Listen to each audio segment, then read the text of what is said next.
This is how my 15 and 16-year-old clients got a $400,000 a year sale as their first sale in their first business. Now, this was for a very large corporation, and that's a pretty crazy thing for a couple of teenagers, right? So, as you've probably noticed with that intro, I have used physique transformations for them, and that's because I coach them primarily as an online personal trainer or an online coach. So this has actually been key to their success for 5 specific reasons that we will delve into. Number 1, their physical development. 2, self-development. 3 would be putting their money where their mouths are. 4, the network side of things. And 5, having the right people in their corner, namely my wife and I. If you see me looking off to the side, I wrote some notes for this one. Unlike some of the other podcasts I've done, I've also got my little boy Timmy here. So if you hear him snort a little bit during it, that's him. So I just wrote these notes because I wanted to make sure I got everything, because I got some gems for you lads to give you guys some insight so that you can know how to do this kind of thing yourself. You may not be these two, because no one else is besides these two, but you can understand the principles behind what they've done so that you can emulate success in your own right, in your own way, in the way that you want to. And that's why we're sharing this. So let's crack into it a little bit. Now, funnily enough, one of these two is my wife's younger brother. So my brother-in-law. And the other of the two is his best mate from high school. So yes, they are 2 high school dropouts that chose to become entrepreneurs. And you might be saying to yourself, oh, they're lucky. They have an older sister that knows how to run business, that has done all of this herself, and me as well, who knows how to run business as well. But you've got to consider that luck is when opportunity meets preparation. So it's really important for you to grasp that concept.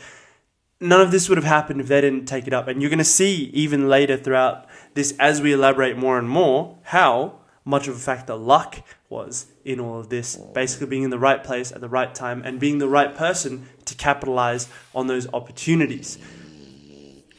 I don't believe in luck, obviously. I don't think it's a coincidence. It's all part of his plan.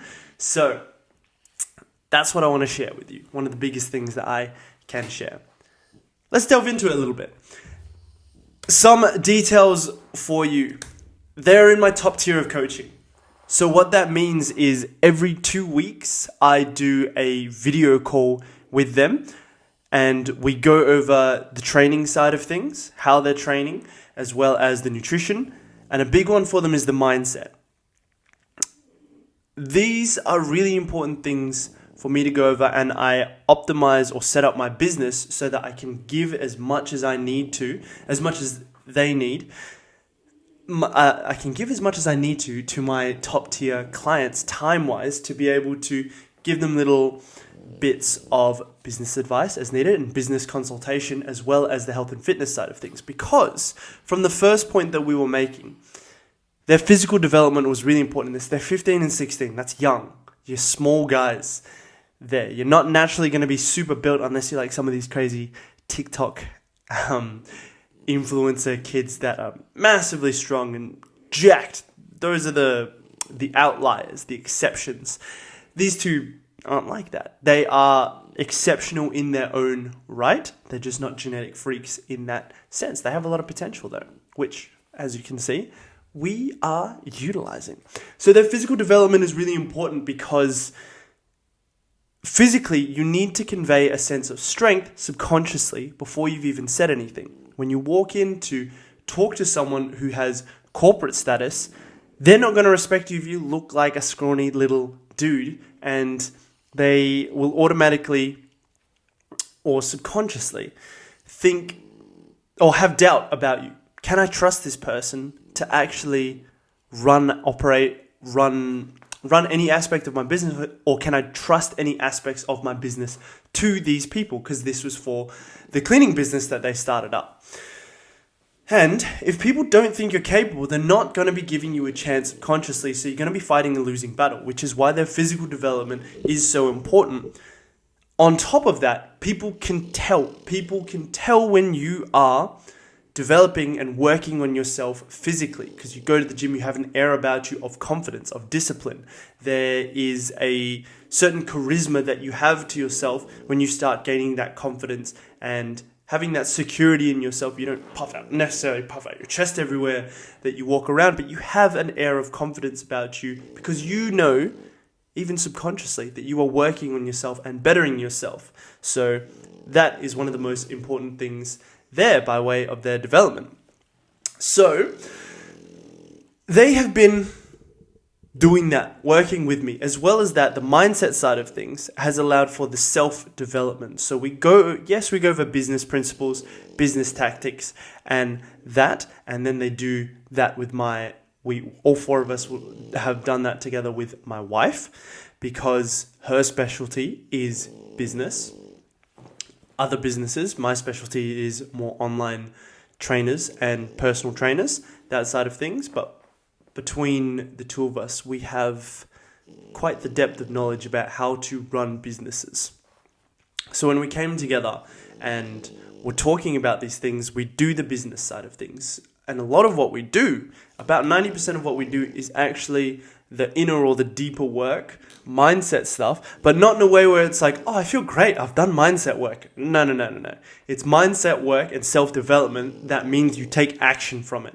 Because if you really had the perfect mindset, you'd actually do something with it. You would know how to apply it, and you would go out and apply it, which is where a lot of mindset coaches and that fall short. They're all just about being a cheerleader for you. Or it's too much of what they offer is being a cheerleader, good vibes, good times, which is all well and good, but they're severely lacking in the tactical side of things. And a lot of the time they compensate for that by just leaning into good times, good vibes. And it'll only get you so far. Good times and good vibes only get you so far in business. Funnily enough, you got to know what you're doing as well.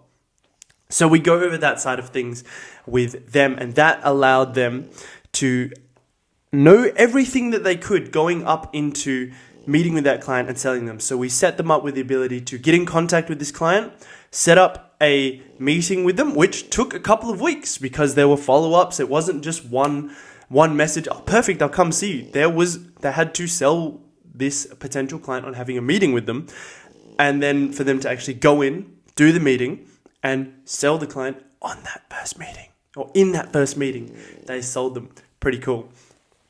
So I say so a lot as my filler words, and I'm working on it. What they were able to do was fantastic on their part. They took action from everything that we went over with them, which is crucial to success. And that's part of your self-development, is you have to realize you have to take action, because you're also going to learn a lot through the action side of things as well. Even if you have no prior experience, you don't have to have experienced things prior. You will learn through doing, because there's only so much theory that's going to help you. There's only so much running a different business is going to help you. It has to be the experience from doing that thing. That's how you will learn the things that you need to. So we've got the first two things we've covered there. Putting their money where their mouths are. If you expect someone to pay you a lot of money, you have to be someone worthy of that. And yes, there's the charisma, there's the skills, your beliefs, your attributes that you develop to have that side of things. And one of those, an essential part of that is your attitude and your relationship with money. Because if you have a bad relationship with money, a scared relationship with money, and you are unwilling to let any money go because you're like, oh, I have to save. It means that you don't trust yourself to invest in yourself.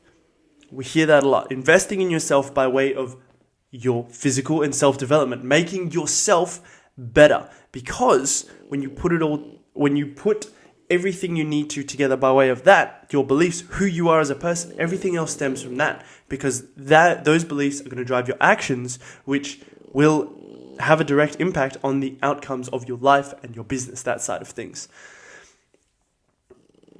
So they had to put their money where their mouths were. They got coaching from me, from my wife. They put the time and the money in. So it's paying with their money and their time. And these guys pay me $200 a week for me to coach them. No small sum for me to coach them, because I'm giving them a lot of my time and prepping them for stuff like this, which, to be honest, $200 a week for a $400,000 a year sale, pretty good deal if you ask me. And it's also not about just being like, I'm going to pay a lot of money so that I can earn a lot of money. It's about the beliefs that come with that. Actually making yourself into the right person and trusting yourself to do that. Quick sip of water. This next point is really big for their success, was really big for their success, and will continue to be a big part of their success. The network. Because the person that they sold to was one of my clients as well. So what I do, I didn't really go over this too much at the start, but what I do specifically is I specialize in coaching conscious entrepreneurs and business leaders. So leaders in that business space, which as a result, when you know people from different areas of business, you're going to naturally build up a network of people that I can refer other people to, and for anything that they're after. So this was part of that, getting these guys in contact with this other business manager of the corporation, because I'd been working with the client that they sold to for a while longer than I was working with these two, the two entrepreneurs. So this client trusted me. He trusted me and my wife. We know him personally. And that's a big part of it. Trust. With the network side of things, this client trusted me and my wife. So as a result, that trust transfers over to a degree to the two lads that we know, because we vouched for them. We said they could do what was asked of them, and they did. That's a big part of it, trust. It's like, imagine looking up a random place to take your car for a service versus asking a friend for somewhere that they trust and get their car serviced. Who are you going to trust more? The friend that's referred you to some place than just a random place. You're going to trust that more. You're going to trust the friend's recommendation more. And that's a lot of what the network is having access to a lot of people, and there's a lot of trust. And that's another important principle when it comes to business, is you need to be trustworthy. And a big part of being trustworthy is being the right person. So having the right beliefs, the attributes, the skills, that side of things, as well as looking trustworthy. So you have to build that trusted relationships. So I'm going to elaborate on this point. Having that trusted relationships is huge, because if you have the relationship, that's what business is. All business is through people. People, or majority of business is through people. You're selling to someone to get their business. At the end of the day, that's what it comes down to, relationships with people. That's why the networking side of things is so important. And that is why I love doing what I do, because I get to create this network and have people that can trust each other within it. And the point that I was making before about being trustworthy is, when you are someone that is physically trained, people inherently trust you more. They trust you, they think you're smarter, they think you're more disciplined, and they are more likely to give you their business and trust money to you because you do something that encourages them to trust you. It might not be true, that you might not be any of those things, but subconsciously they trust you more, and you're already on a bit, you're talking from a better position than if you were talking from somewhere whereby you didn't have their trust because you were skinny, you are fat, you're out of shape, something, you look like a slub, that kind of thing. If someone doesn't trust you, you're fighting a losing battle from the beginning. not starting off on a good foot. So that's where it all ties in, the physical trading side of things. Trust is huge, because if someone doesn't trust you, they're not going to give you their business. They'll give you excuses like, another time, now's not the right time, we're not really looking for this right now. If they trust you, and even if they need it, even if they need what you have to offer, if they don't trust you, they're not going to go with you. They're going to go with someone they trust, even if they just trust them a little bit more than you. So that is big. Another point here, fifth and final point of this one, is having the right people in their corner. So namely, my wife and I, in regards to that. Having the right people in your corner is huge, because the people around you curate your reality. They form your perception of what is true, what isn't true, what's possible, what's not possible, that side of things. That could be wrong, some of the things that you're around, but it very much subconsciously influences you, and that's what you're waking up to every day. For example, my wife's parents didn't believe in him, our ability to start this business up, saying we were lying about the numbers, as well as just like not being supportive. Like, you're not going to make it. You can't do it. Can't wait to watch you fail and laugh at you. Those were the kind of things that were said, spoken over a 16-year-old kid. Pretty impressionable. So as a result of that, we actually chose to move out of the house, because my wife and I were staying at the house till the end of the year. And then we had planned to go get another place, and we told her younger brother he could come with us because we wanted to do this stuff together. But when it came to it with that side of things, we realized that we are responsible for who we are around, and we need to be in a place where even if it was just us, that is better than a false sense of, we've got some safety, but they're speaking these things over us. So we left. That was a story in and of itself. Basically made ourselves homeless at midnight on that night.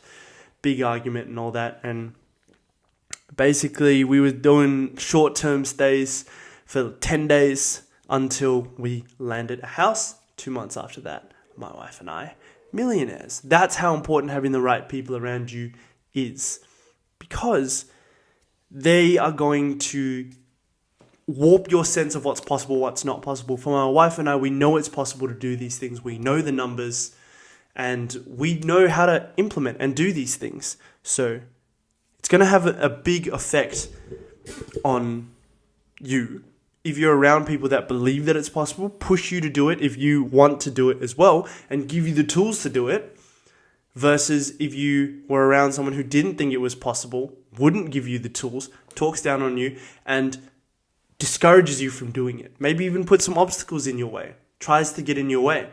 They're going to be two very different scenarios that you're in. You can still succeed in the latter, but you will succeed in spite of the circumstance. In the former, you will succeed and do even better because of the circumstances as well. You're more likely to.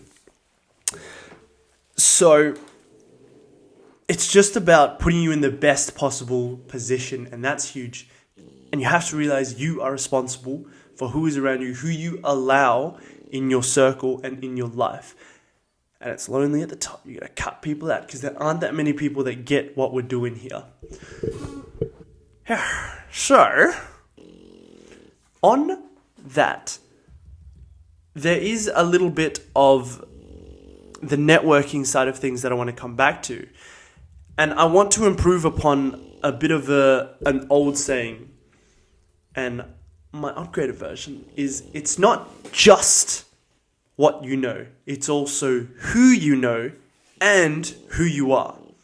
Because if you put them all together, they make you an unstoppable force in business and in life. Because when you put those things together, you become the right person. You have faith that you can do what's required, what you're called to do. I believe that that is something we're called to do from God. By God, we are called to do these things, serve people through our businesses, and make the world better through entrepreneurship. If you have the right people around you, you know the right people, and you know the right things and the skills to utilize, then you can do anything. You are unstoppable in that sense. Unless God chooses to stop you from any of those things. And, you just seek to serve him first and foremost and do what's required. All go according to his plan. So that's insight in as to how we got these guys to do it. And obviously, there are sales things that are involved in that. But it really comes down to knowing the person from the network side of things, being the right person, generating their trust, and them liking you, and then working together. That's what it comes down to. And that's why I've gone so deep into these points, because that's what it comes down to for any business at the end of it. I could give you, say this specific thing, do this specific thing. It all just comes down to those things. And then even within business, find out what people need, where the gap is, how you can fill it best, and then you go out and do that with these things that we've talked about just before. That's all for this one. Hope that has helped, and keep it gravy, baby. Catch you on the flippity flip. Bye.